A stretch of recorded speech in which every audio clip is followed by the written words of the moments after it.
In 2021, a funeral with a penis-shaped coffin went viral on the internet, suggesting it was a woman who had had 10 kids for 10 different men that was being buried in it.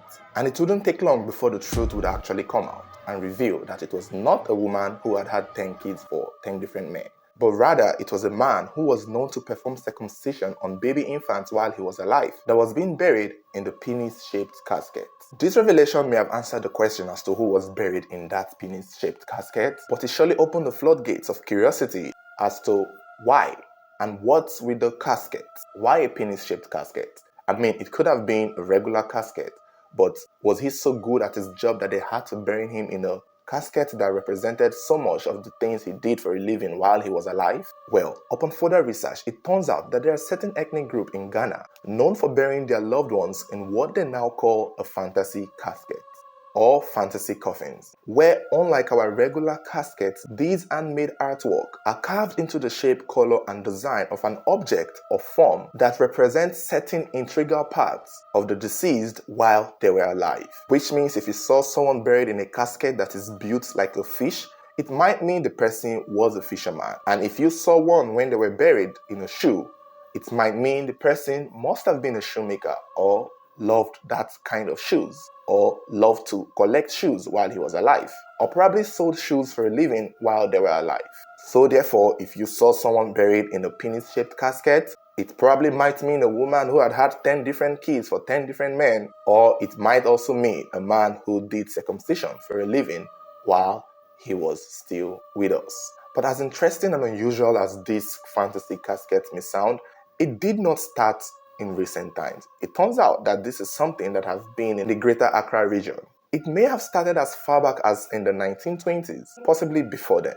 The brief history behind this fantasy casket dates back to where the pre-colonial chiefs in Ghana back in the day were known to have certain artifacts that represented their honor or their houses, which they call palikins. Just the way we know in movies like Game of Thrones, where each community or each houses or each villages had certain symbols that represented their beliefs and their titles. Now, each chief were known to be represented by certain artifacts or certain symbols or certain palikins that highlighted their royalty. It could be the shape of a lion, it could be the shape of a scorpion, it could be the shape of a palm tree. And it's also believed that when these chiefs were being carried as the chiefs that they were carried in certain palikins that were built to represent their houses or their houses and their royalty. And it is believed that when the chief dies, they were being buried in a casket that symbolizes their palikins.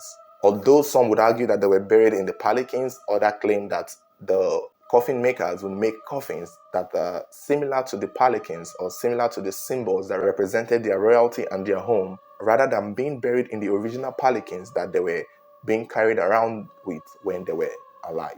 Although there's a cultural and historic argument that these chiefs were not exactly buried in those palikins, because back in the day, not many people saw when the chiefs or royal heads are being buried, that they were mostly buried at night and in secret, and it's only members of the royal families that are usually present.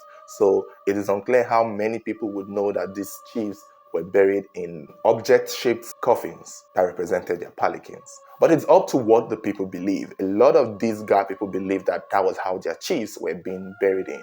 And the culture did not seem to have ended. In fact, it continued on up till this very day that it's becoming very popular among certain community in Ghana. However, it was said that these fantasy coffins might have been made popular around 1945 by a young carpenter at the time named Ata Oko Ado, who began making pelican-inspired caskets for his customers.